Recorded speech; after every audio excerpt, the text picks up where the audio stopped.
je vous le dis très vite, la première étape vers cette société inclusive, c'est la scolarisation inclusive. Souvent, les collègues nous disent en formation et dans les échanges, oui, mais enfin, si on met ça en place à l'école et qu'il ne se passe rien après, ça n'a pas d'intérêt de leur permettre de participer pleinement à la vie de l'école si au final, derrière, ils sont discriminés. Ça, c'est un argument qui n'est pas recevable, hein, parce qu'on peut voir, si on ne fait rien à l'école, effectivement, on ne risque pas de transformer les choses derrière.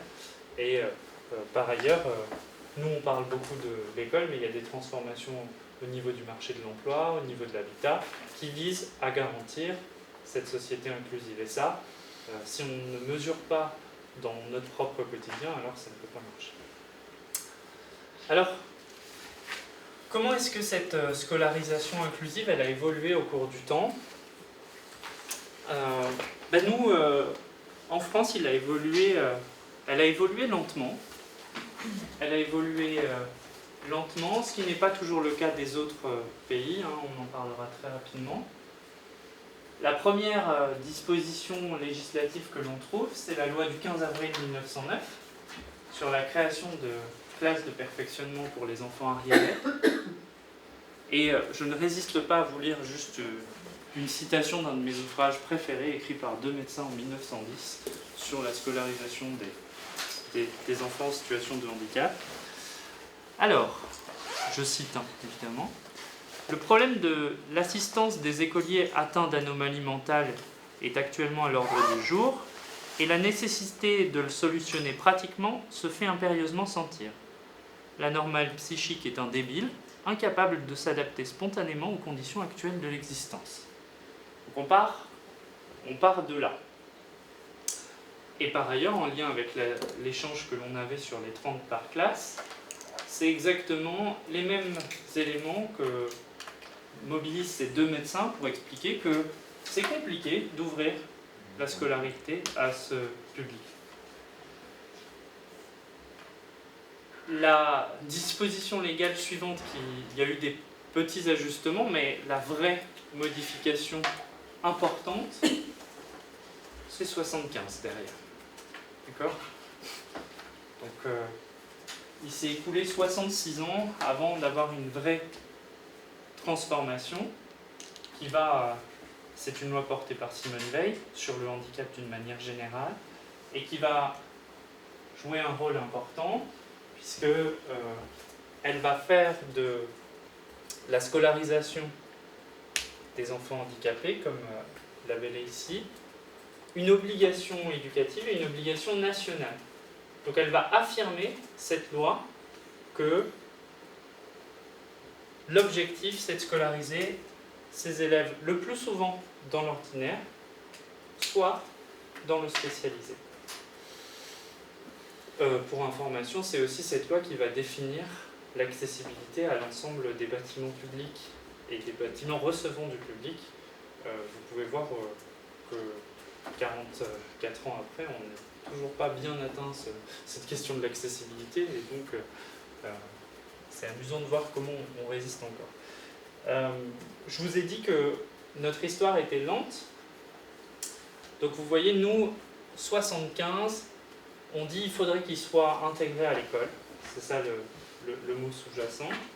Et pendant ce temps-là, je vous ai pris 2 exemples européens, le cas de l'Italie et le cas de la Grande-Bretagne. En 1977, qu'est-ce que nous dit l'Italie ? Elle dit que le droit à l'instruction et à l'intégration au milieu ordinaire de tous les enfants handicapés de l'école maternelle au collège est inscrit dans la Constitution italienne et on ferme les établissements spécialisés en 1977. Donc, vous voyez qu'il y a eu des décisions courageuses et par ailleurs, donc, ils ont des conditions un peu différentes dans le cadre de la scolarisation.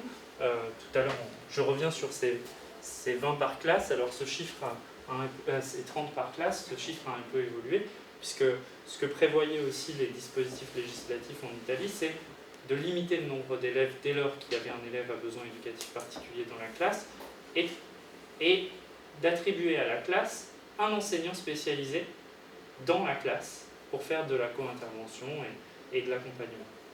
Donc vous voyez, en termes de moyens, c'est clair que, a priori, je ne crois pas qu'on puisse rêver mieux pour faire ça. Et alors, j'ai lu une étude cet été qui est parue sur ce que les enseignants italiens disent de l'école inclusive. Et à votre avis, quand on leur demande ce qu'ils en pensent, qu'est-ce qu'ils disent? Ils disent qu'il manque de moyens. D'accord? Donc, et qu'il manque de formation, alors qu'en fait, ils sont renforcés. Par contre, ce qui est vrai, c'est qu'ils ont une attitude beaucoup plus favorable que les autres enseignants des autres pays vis-à-vis de l'école inclusive, pour deux raisons. Peut-être pour les moyens, mais aussi parce que ce changement de paradigme et de pensée, il est beaucoup plus ancien que le nôtre. Mais c'est effectif la limitation du nombre d'élèves et de... Alors, d'après ce que... mon italien est très mauvais, donc c'est difficile parfois de trouver l'information, mais à une époque, ça a été limité à 20 élèves par classe, ensuite ça a bougé, et aujourd'hui, on serait un peu revenu en arrière, mais parce que ça coûtait trop cher, 20 par classe, ils étaient remontés à 25 pour l'élémentaire. Et là, a priori, ça a rebougé, mais je n'ai pas le chiffre exact actuellement. Et il y a l'enseignant spécialisé ou pas? Oui, et il y a l'enseignant spécialisé. Ça, c'est effectif. Oui. Mais vous voyez, ce qui est marrant dans cette dynamique, c'est que la question des moyens pour justifier que c'est difficile, elle revient, alors qu'on est bien d'accord que par rapport du coup, au contexte dans lequel on est tout de suite, c'est royal, entre guillemets.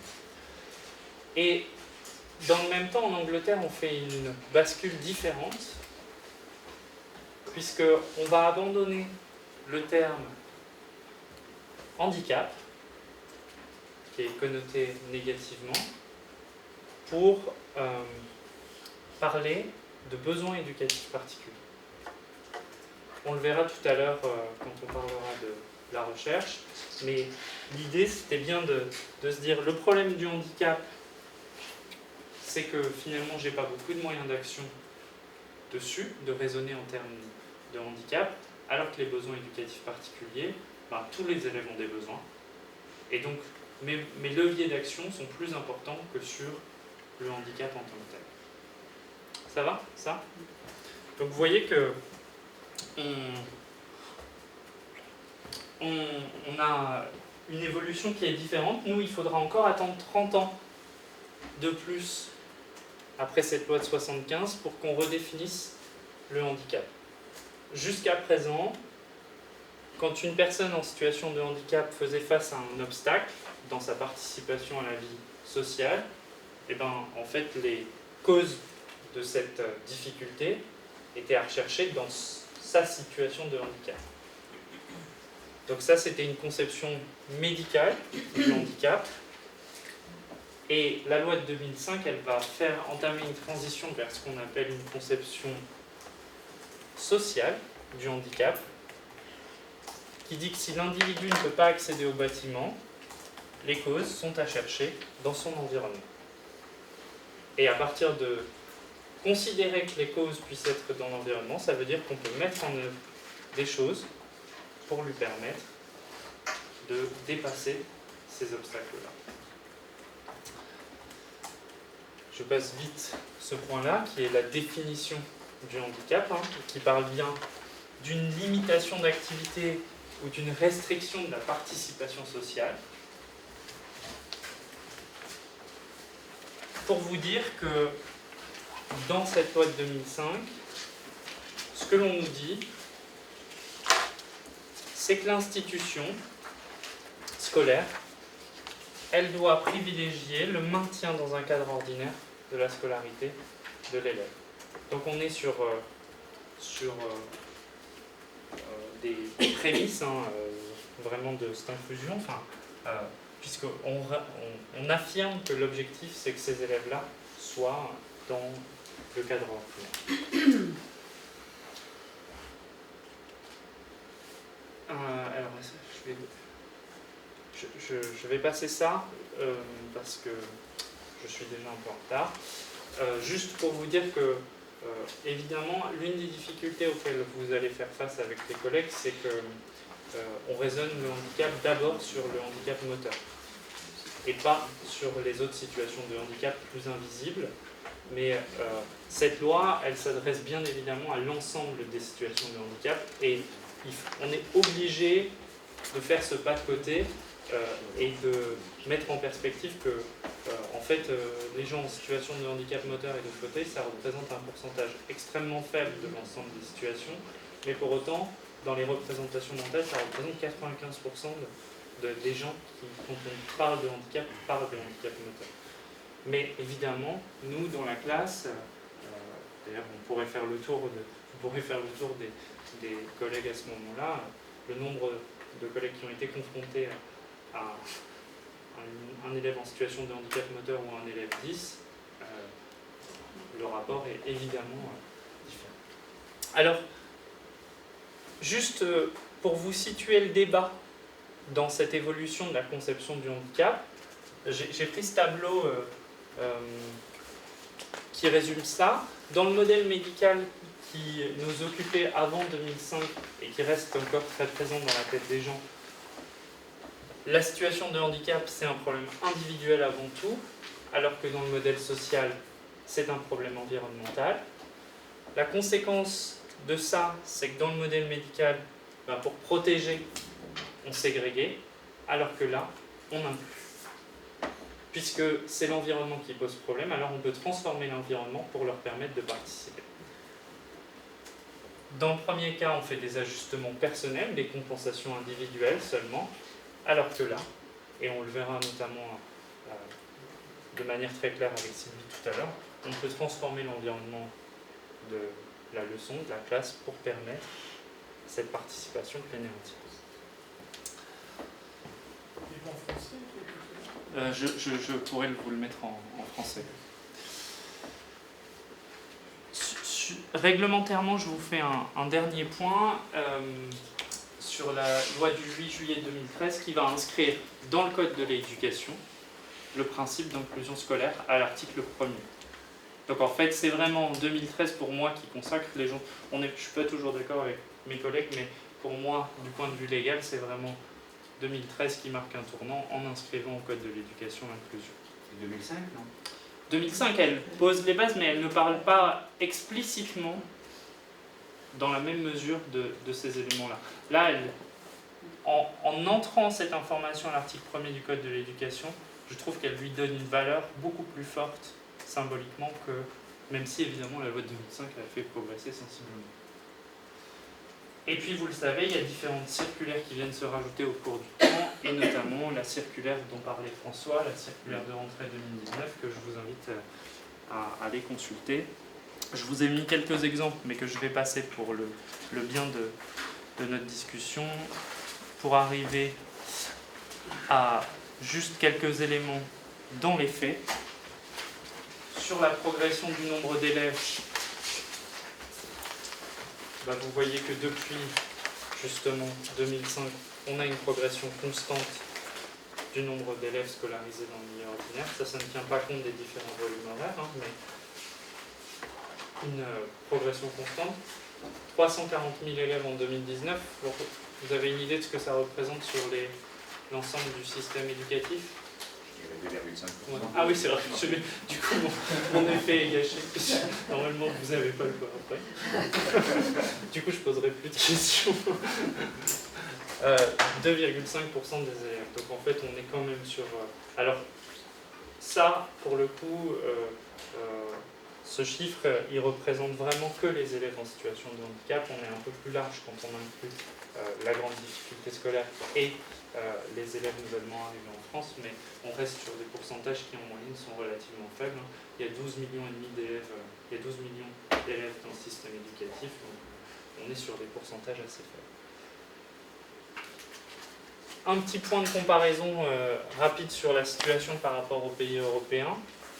3 indices de comparaison. Le pourcentage d'élèves avec des besoins éducatifs particuliers et une reconnaissance officielle, qui sont inclus plus de 80% du temps. Par rapport aux autres pays européens, on est un peu en dessous, en moyenne. Sur des élèves qui sont inclus, moins de 80%, mais qui sont considérés comme appartenant au système éducatif, typiquement les élèves du lycée qui sont moins de 80% du temps en classe, on est au-dessus des autres pays européens. Et par contre, un point positif, c'est qu'en termes d'exclusion par rapport à d'autres pays européens, c'est-à-dire IME, ITEP, etc., on est un peu en dessous en termes de pourcentage. On est quand même à 21%, mais on est en dessous. Alors ça vient